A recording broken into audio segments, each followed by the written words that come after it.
Hi, welcome to Faith in Five. I'm Stephen Senatiempo. We're joined today by somebody that I'm just going to describe as interesting because he's had an amazing work life and is part of the church that I'm not particularly familiar with. Richard Rigby, good to speak to you this morning. Good to speak to you. Richard, before I get into the 5 questions that I ask everybody, not only are you a daily communicant here at the Cathedral, but you're also part of the traditional Latin Mass community. That's correct.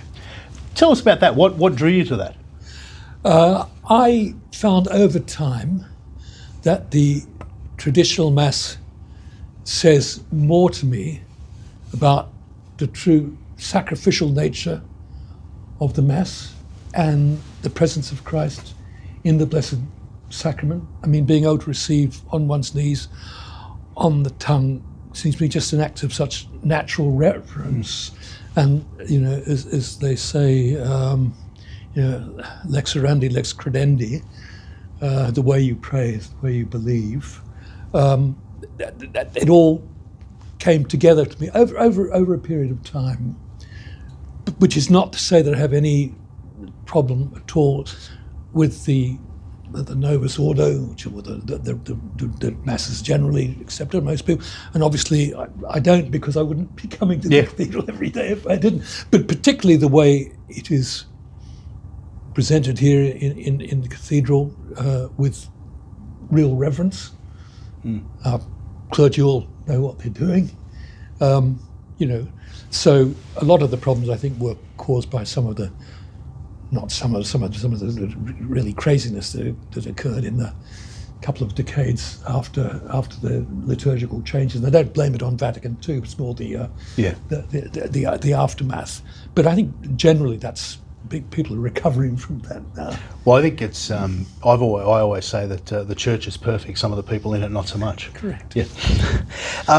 Richard, first official question: what does faith mean to you? It's something which is very hard to put into words, I think. And if you could put it into words easily, it would not be the real faith. But at the same time, it's something which I find absolutely in the core of my being. And I realized, like a lot of people, I chucked the faith, any religious faith, as an undergraduate, and only came back to it in my late 30s. But after having done that, looking back in retrospect, I realized it was something that was always there. It was an itch waiting to be scratched, if you like. As St. Augustine puts it so well, it's actually something that's always there. You were always looking for it, and God was always there. Having said that, obviously there's I'm a fellow who likes to read and think about things without putting tabs on myself. But obviously there's a great intellectual content to the faith too, particularly in the fullness of the Catholic faith as we're blessed to receive it. And so it's certainly something you can never give up on delving into more deeply at the intellectual level. But I think without prayer and without Mass, without confession, it's probably a lot of that is, if not wasted, at least seems to me not entirely to the point. Normally now I would ask people to tell us about their vocation within the church, because we generally talk to people who have some sort of ministry within the Cathedral here. But I want to talk more about your role. For many, many years you worked in government and in the diplomatic corps. Some might think the government in Australia is somewhat godless. Tell us about your vocation and how your faith played into those roles that you played over that 30-year career. Well, obviously it was a faith that probably for the first decade or more, 10 or 15 years, had gone AWOL. And that didn't make me very different from most of my fellow workers. But once I began to come back into the faith, first through the Anglican Church, which is what I was brought up with, and then into the fullness of the Catholic faith, I found more and more people who generally, at least in foreign affairs and the intelligence community, the two areas I was most familiar with, were not necessarily particularly noisy about their faith, but those who had it deeply, and that certainly impressed me.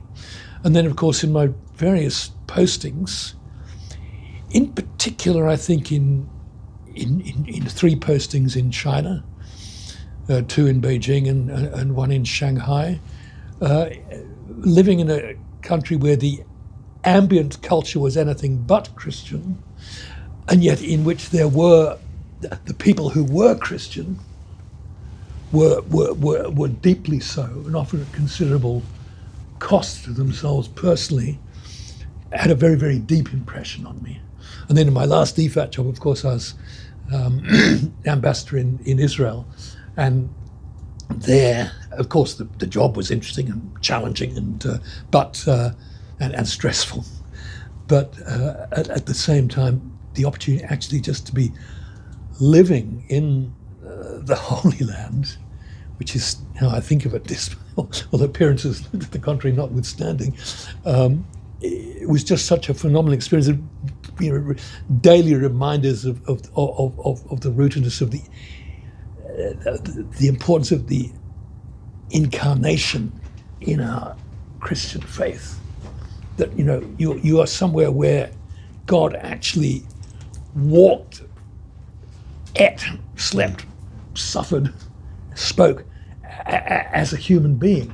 Then that you could be any day in the old city of Jerusalem in particular, you could be putting your feet precisely where our Lord had put his feet, or the apostles, and it was a phenomenal feeling. Does that become easier to deal with over time? Is it overwhelming at first and then the feeling subsides, or does it build?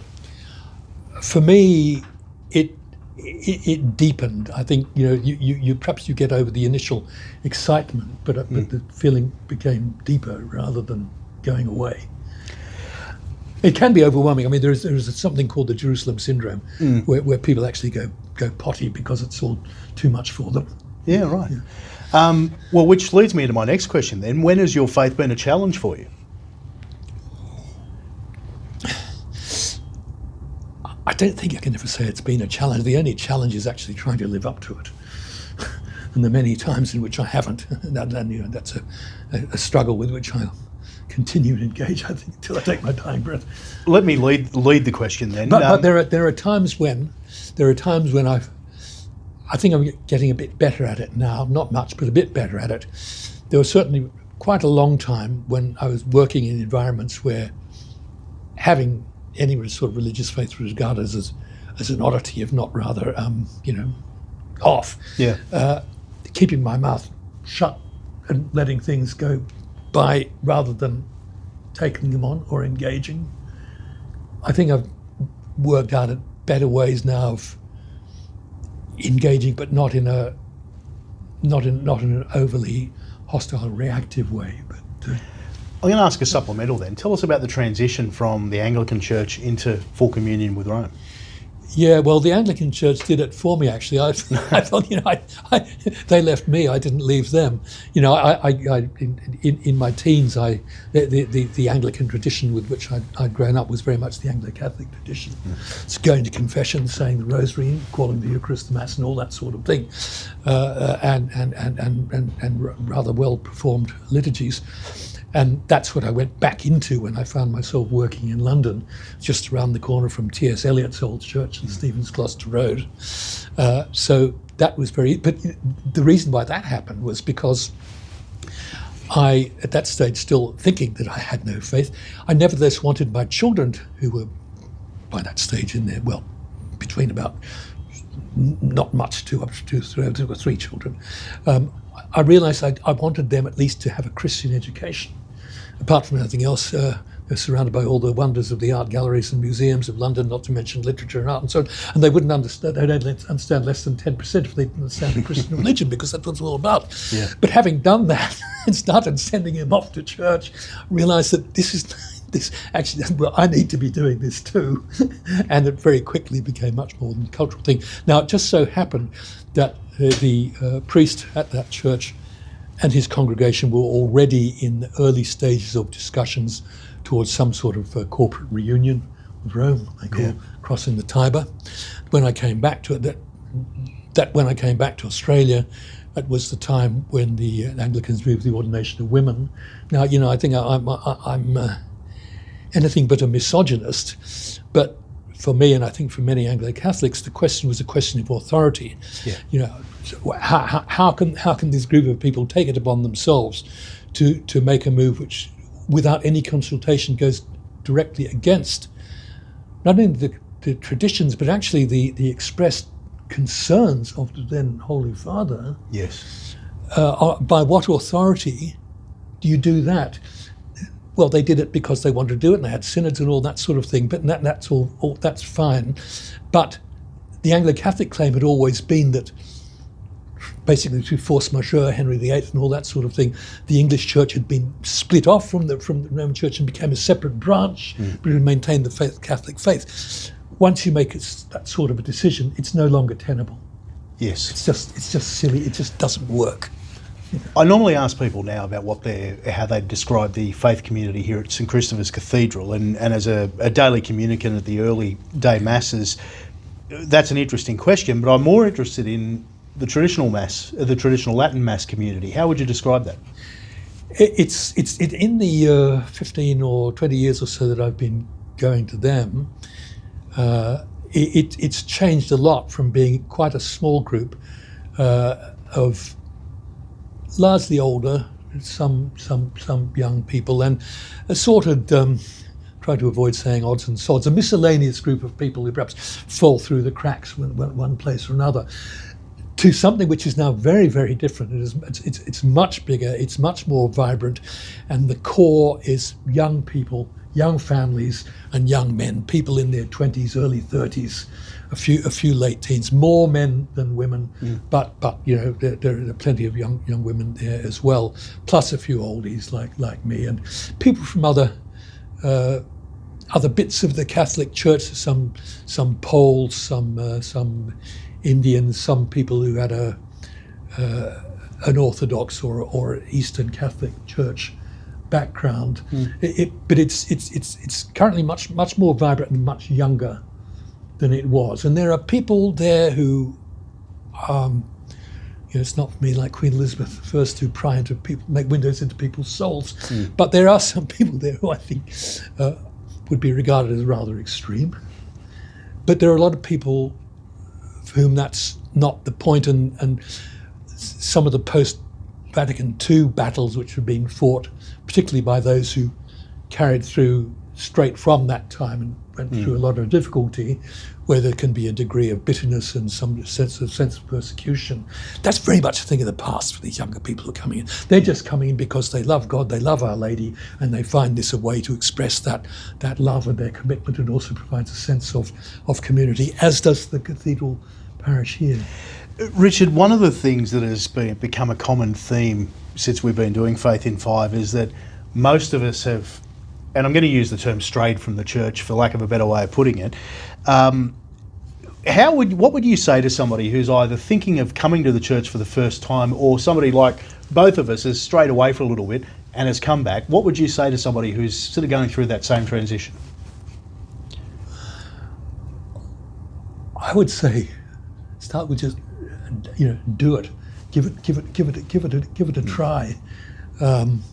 Like prayer, you can sometimes go through periods of great dryness, but then something happens. And I find it just going.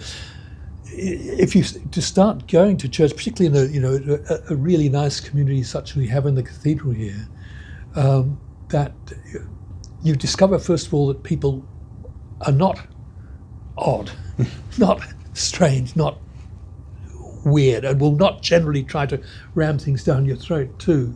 I think it's great to have a welcoming community, but it's also, I think, important for people who want to maybe come in and start off just being in the back row and slip out straight after the final blessing. Well, they should be allowed. I'm still in the back row. Yeah, So well, yeah. they should be allowed to do that too. I mean, I realise for a parish it can sound a bit tricky. Where do you draw the line between being sort of overly welcoming and putting people off and appearing to be standoffish? But I think with a degree of sensitivity helps. But I think basically just to do it, try behaving as if you do believe. And obviously, depending on the person, some people reading will help a lot. I'm never shy about recommending people to read this or that or the other thing, and maybe betraying my old Anglican background. But I think plenty of Catholics also feel this way. Somebody like C.S. Lewis is a very good entry point. Yeah. And actually, I think not just an entry point, we keep on going back to him and finding more and more. And of course, I think C.S. Lewis, had he have stuck around for a few more decades, I doubt that he would have remained in the Anglican Communion either. I mean, as Tolkien said, and he was the sort of Anglican who, although he wasn't particularly a smells and bells man, he went to confession. He believed in purgatory. He was also a weekly and frequently daily communicant. And as Tolkien, who was always so disappointed that he didn't take that final step, said he thought that what was holding him back was ulterior motives. Having been born in Northern Ireland, could never make that final step. Well, thank you. You reminded me that I need to buy the Narnia series, my niece and nephew. Richard, it's been wonderful talking to you. Thank you. This has been Faith in 5. We'll see you next time.